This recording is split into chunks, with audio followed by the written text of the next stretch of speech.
given where we are coming from and the impending, hopefully, um, pandemic that is upon us. I mean, yesterday, the World Health Organization they declared that the coronavirus, also known as the COVID-19, is now a global pandemic because it's really spreading across the world, and almost all countries are one way or the other affected. So I am really concerned by what I'm reading that as Africans we cannot catch this virus because we don't have any tests that have been done to prove that that is true. I just felt that I should I should actually talk about what I think is the cause of us Africans or black people not getting the virus. I believe that the main reason we haven't gotten the virus is not because we can't get the virus as Africans, but I think it's because we don't have any relationship or there's no travel interest between ourselves and the region or the city of Wuhan that is worst affected by the disease. So basically, I would say that as the disease started, I mean, the disease started around the first week of December slowly. Remember, it starts with one person infecting the other. As a few people got infected within Wuhan, more people got infected. Unfortunately, the hospitals they were not equipped nor prepared. That's why we have quite a lot of health workers in Wuhan who have not only gotten infected, some of, of them ended up getting the disease and some of them died because of how it started. In the beginning, you don't know what it is, and some of you know of Dr. Lu who ended up being cautioned by the police that he's spreading fake news when in fact, as health workers, they had begun to note something different and something that something is not right because maybe of their past experience with the disease called SARS.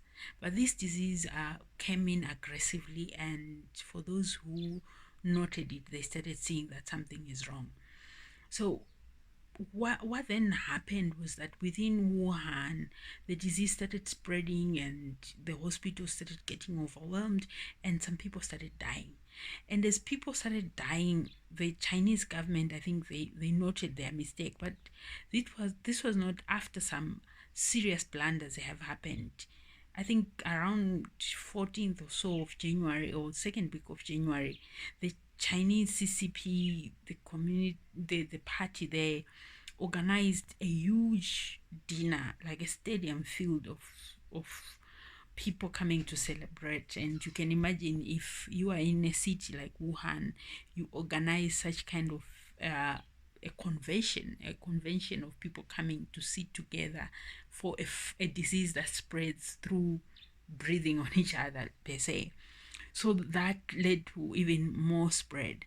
But why I'm here really is just trying to decipher this thing that we can't get the disease, because I don't think that's true.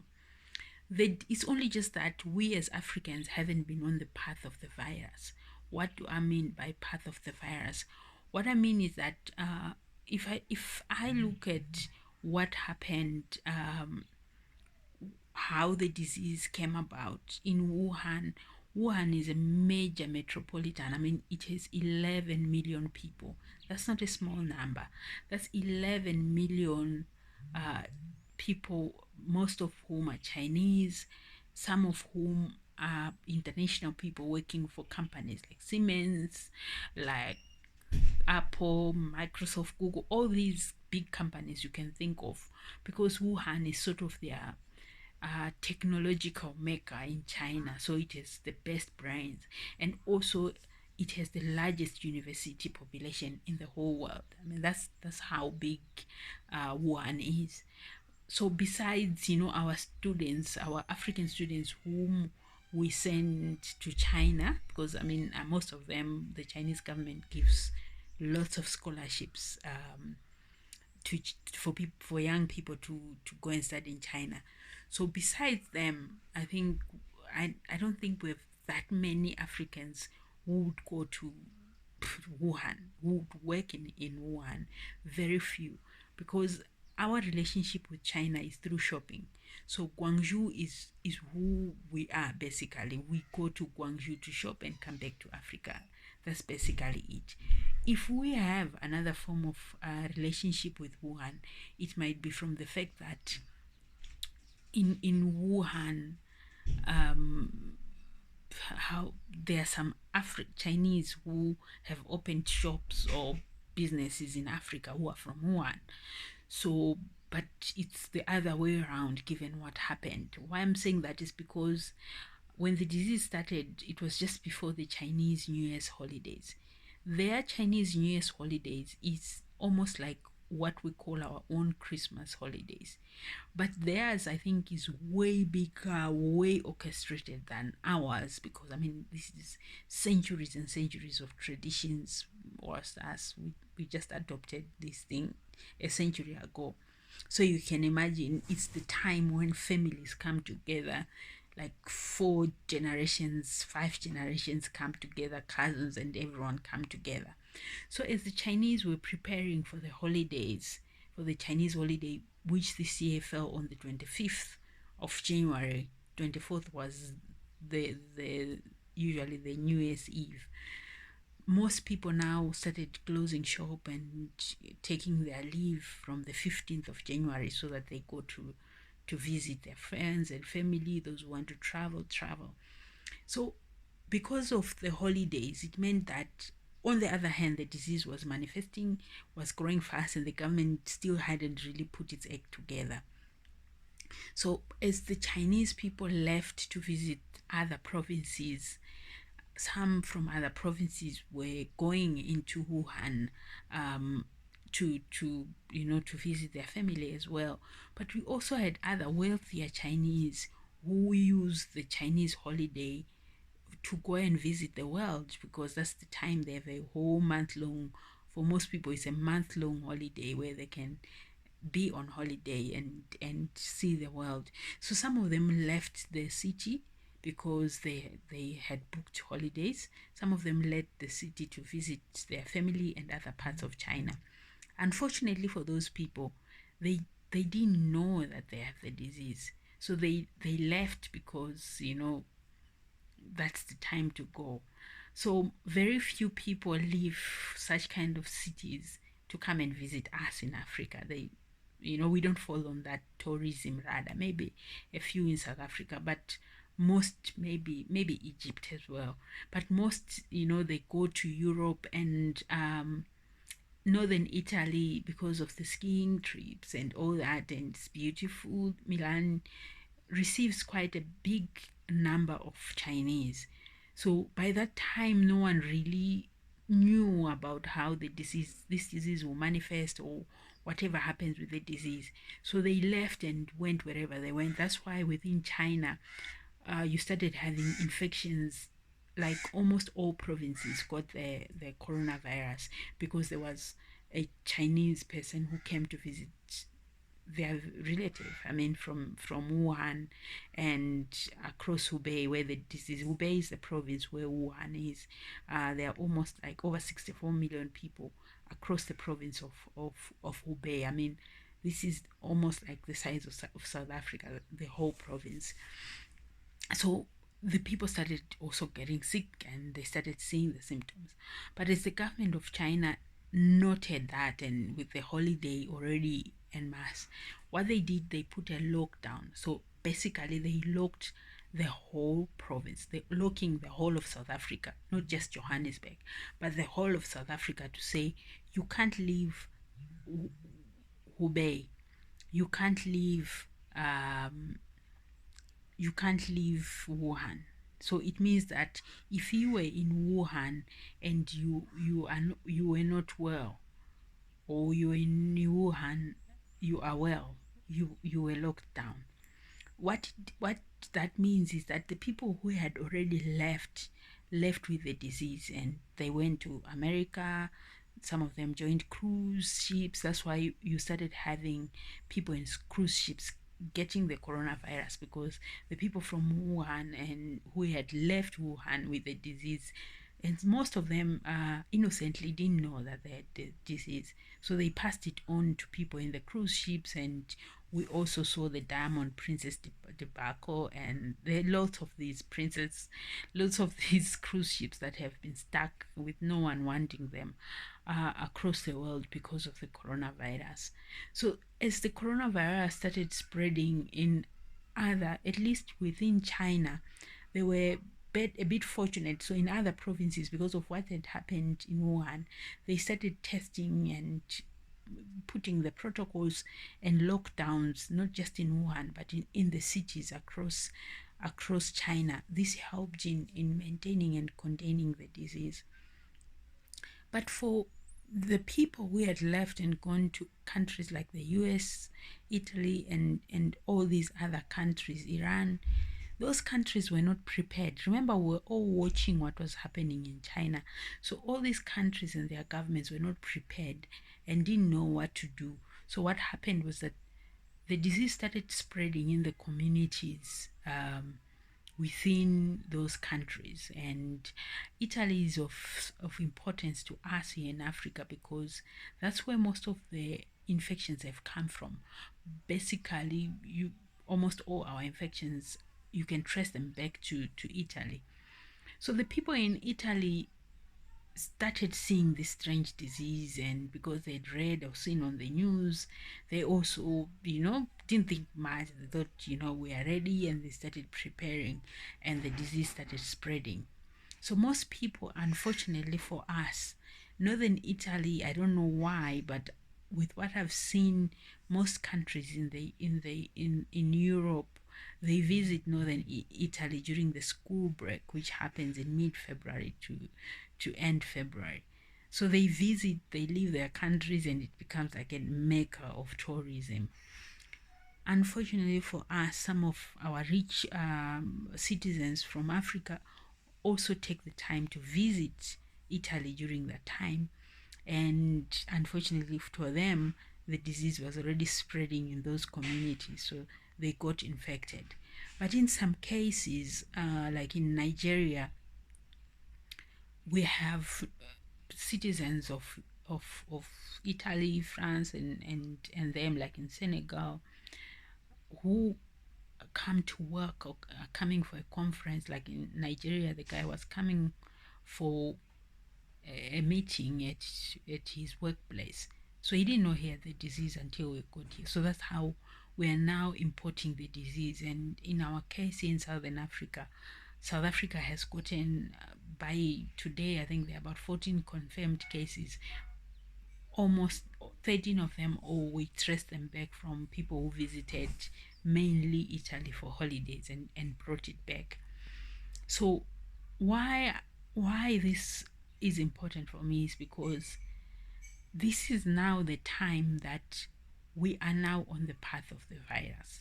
Because the way it happened in China, it was outside of our path, because as Africans, we don't go to Wuhan except if we are going to school. And for most of our students, because the Chinese holiday being a month, is very short for them to get a ticket, and most of them are on scholarships, and parents are just struggling to get by, to just get a ticket for a few weeks, and your child goes home. You would rather say you come in July, during the July holidays, when it's a bit longer. So most of the kids who are studying in Wuhan got locked down. So for most Africans, except the South Africans who are most likely arriving tomorrow, most of them got locked down in Wuhan. So they couldn't bring the disease. They couldn't come back but we only had one student, a black student from Cameroon, who got the disease. But because he's young and maybe was able to be hospitalized early, so we don't know, but we know that you can get the disease. But we never had a chance for it to come directly to us from China, unlike the other countries that I've mentioned. So as we go to Guangzhou to shop, we are already pre-warned that in in January, on the by the 15th, most shops are closing. So most Africans didn't go to Guangzhou by the 15th because there would be closure due to the Chinese holidays. So as most people didn't go there, there was no reason for us to bring back the disease because even in Guangzhou, they didn't have as many cases then. So that's how we missed the path of the virus. But now the virus is on our path. We are now faced with a situation where, for us in Southern Africa, we will only get by if the government of South Africa does not drop ball. What do I mean by the government of South Africa not dropping ball? Because, like, for us here in Malawi and Zimbabwe, most of our people are working in South Africa as domestic workers and servicing some of these people who unfortunately are coming from Europe back home. So if those people are not tested early and are not quarantined properly, it means that our people who, one way or the other, come into harm's way. And as you know, in our African traditions, what it means is that someone who come from Malawi or Zimbabwe wanting to go and shop in Johannesburg, because we go to shop in Johannesburg, and where do you sleep when you are in Johannesburg as a visitor? You are going to sleep at your aunt's house, who works in Sunning Hill and has a servant's quarters in that house. So they'll take care of you, and then after 3 days you're done with your shopping, you want to go back home, you go and board a monorama or whichever bus is intercab and come back home. As it is now, we are not focusing on any ground ways, we're focusing on the air transportation. So it means that you come into Lidongwe and go about moving to office by offices, distributing your t-shirts or the shirt that you brought from Johannesburg to your customers, and by that time you also don't know whether you've got it or not. So basically that's how it's just me just trying to think it through. But it just means that if South Africa in this case doesn't contain from that level, we are now on that harm's way. But also on the other way, we're still having visitors from Europe or from the United States mainly, and also from China itself. But China, as I've already said, has put in lots of mechanisms that makes it almost impossible for someone to pass it on and leave that country now. Because even if you are not in Wuhan and you are in another city, they now have an idea who has it and all that, and they've put in rigorous ways of containing it. So, but then now, what about other countries like the UK, where there are community infections, and yet we get visitors from those countries? They come as visitors.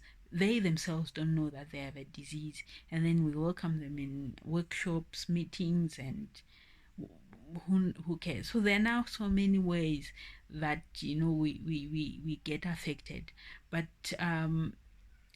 we we leave everything to the Lord, and at this stage we can only pray that nothing of that sort happens, because we won't cope. We won't cope, not because we don't want to cope, but because even without this coronavirus, we are not coping. So, as Africans, I think we cannot, or black people, let's not lie to ourselves that we can't get this coronavirus, because until it's been tested, let's be vigilant and ensure that we practice social ways of just ensuring that you are not over mingling and all that. But there's not much we can do given the way we travel, given the way we shop. We only can pray that our governments ensure that the disease is contained in the case of the countries where the disease has gotten into the country. For those countries where we still have the disease not within our soil, can the government just continue being vigilant? I'm wishing you all the best, and I'm just hoping that you don't take these videos as the videos of doom, because that's not what this is about. I'm just hoping and praying that you realize that we have to prepare one way or the other.